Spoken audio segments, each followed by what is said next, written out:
Donald Trump's life had always been defined by extremes: success, controversy, and an unyielding determination to win at all costs.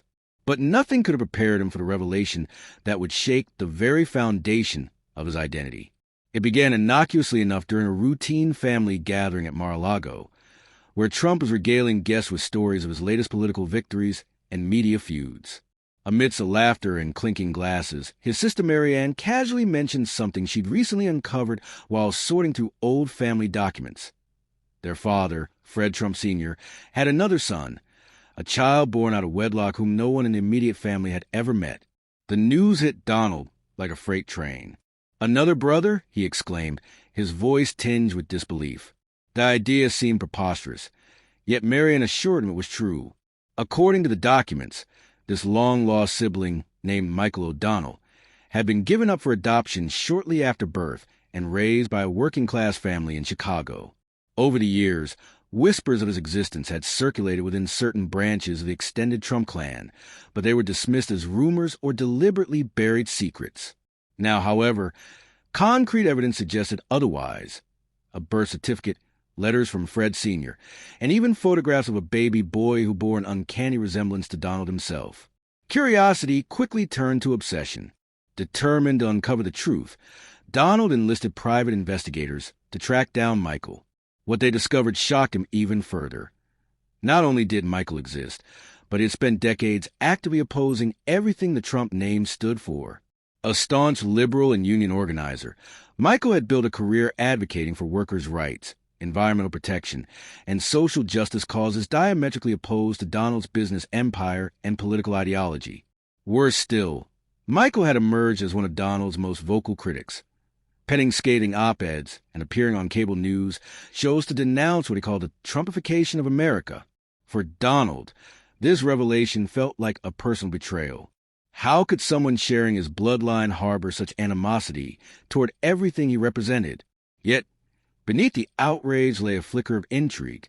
Who was this man who carried the same DNA, but championed ideals so fundamentally different from his own? Driven by a mix of ego, curiosity, and perhaps a latent sense of familial obligation, Donald decided to reach out, through intermediaries. He arranged a clandestine meeting under the guise of reconciliation, though both men knew the encounter would be anything but cordial. The chosen venue was a quiet cafe in Manhattan, far removed from prying eyes and paparazzi lenses. When Michael arrived, Donald couldn't help but notice the physical similarities. The sharp jawline, the piercing gaze, the unmistakable confidence in his stride. Yet, there were differences too. Where Donald exuded bravado and larger-than-life charisma, Michael radiated quiet intensity, his demeanor more measured and deliberate. As they sat across from each other, sipping coffee and exchanging guarded pleasantries, the air crackled with tension. "So," Michael began, breaking the awkward silence, "you're the infamous Donald Trump." His tone was laced with sarcasm, though not entirely devoid of curiosity. "And you're the mystery brother I never knew I had," Donald shot back, his trademark smirk masking a swirl of emotions. What followed was a tense yet revealing conversation. Michael recounted his upbringing in Chicago, describing a childhood marked by modest means and strong values instilled by his adoptive parents. He spoke passionately about his commitment to fighting inequality and holding powerful figures accountable, values shaped by witnessing firsthand the struggles of marginalized communities. Donald listened intently, occasionally interjecting with questions or rebuttals, but mostly absorbing the stark contrast between their worlds. By the end of the meeting, neither man had softened his stance, but a fragile truce emerged. They agreed to keep lines of communication open, acknowledging that their shared lineage warranted at least some level of mutual understanding. For Donald, the encounter planted seeds of doubt about the rigid worldview he had long espoused. For Michael, it reinforced his belief in the complexity of human nature, even within families torn apart by ideology. In the weeks following their initial meeting, Donald Trump and Michael O'Donnell found themselves locked in a strange dance of curiosity, animosity, and reluctant respect. Their interactions were sporadic at first. Phone calls here, terse emails there, but each exchange revealed more about the chasm between their ideologies and surprising threads that bound them together.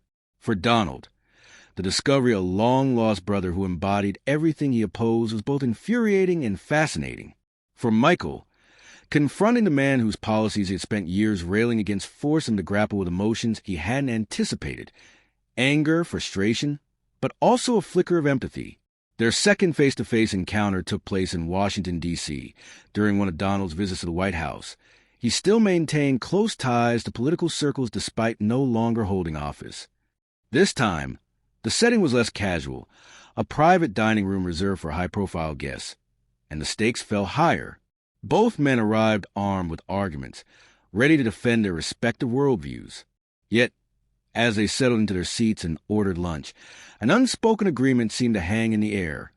This wasn't just a debate. It was a reckoning. Michael wasted no time diving into the heart of the matter.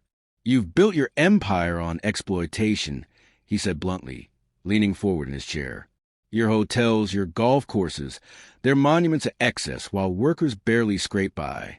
And don't get me started on your environmental record." Donald bristled at the accusation, but responded with characteristic bravado. "Exploitation? That's rich coming from someone who's never run a business. I create jobs, Michael. Thousands of them. People line up to work for me because I pay well and deliver results." The conversation escalated quickly, touching on topics ranging from tax policy to healthcare reform to climate change. Michael argued passionately for systemic changes to address income inequality and protect vulnerable populations, citing statistics and real-world examples. Donald countered with anecdotes about entrepreneurship, self-reliance, and the importance of deregulation to fuel economic growth. At times, their voices rose, drawing curious glances from nearby staff members. But amidst the heated exchanges, moments of vulnerability began to surface. At one point, Michael leaned back, his expression softening slightly. "Do you ever think about the people behind the numbers?" he asked. "The single mom working 2 jobs to make ends meet? The factory worker laid off because his job got outsourced? Or do you only see dollar signs?" Donald hesitated, caught off guard by the question. For all his blustering confidence, he rarely allowed himself to dwell on such specifics. His worldview was shaped by grand narratives: winning, dominance, legacy, not individual stories. Yet, staring into Michael's piercing eyes, he found himself reflecting on his own upbringing. He thought about Fred Sr., his relentless pursuit of success, and how it had shaped him, for better or worse. "I didn't ask to be born into privilege," Donald finally replied, his tone quieter than usual. "But I used what I was given to build something extraordinary. Isn't that what everyone should strive for?" Michael shook his head, though not dismissively. "Privilege isn't just something you inherit. It's something you perpetuate. You have the power to lift others up, but instead, you hoard it. That's the difference between us, Don. I fight for those who can't fight for themselves. You fight for yourself." The words stung, but they also lingered.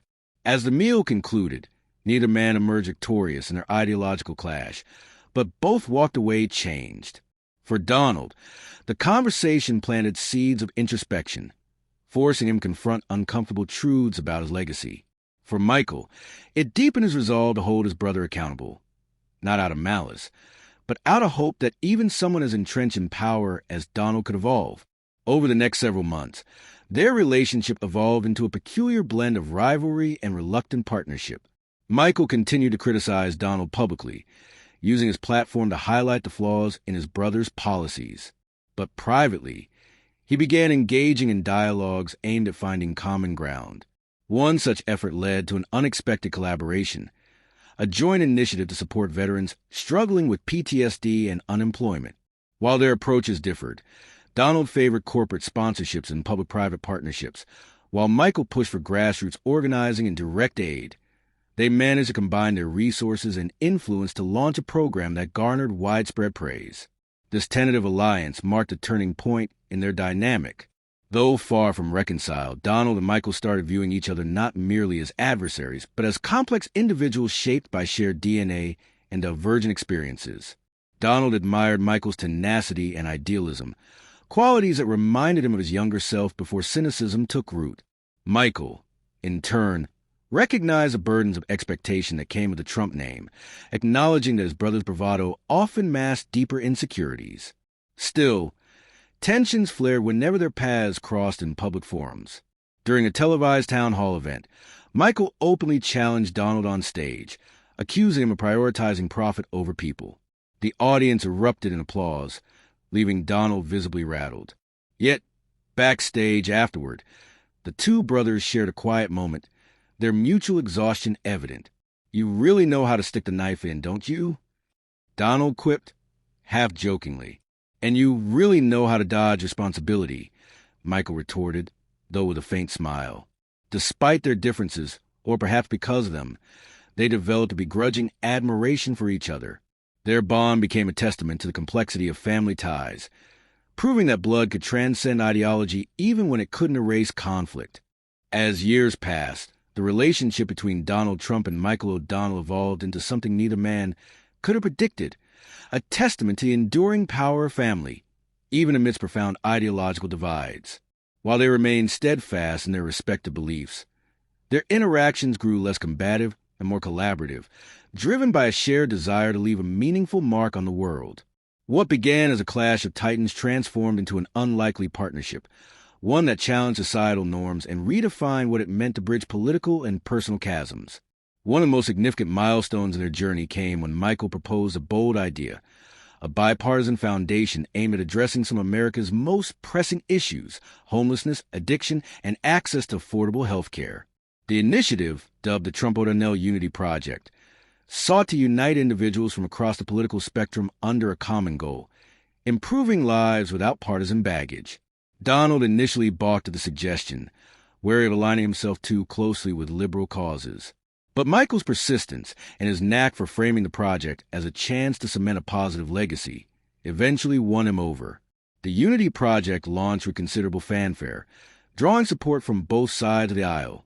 High-profile figures from politics, entertainment, and philanthropy joined forces to back the effort, recognizing its potential to foster dialogue and drive tangible change.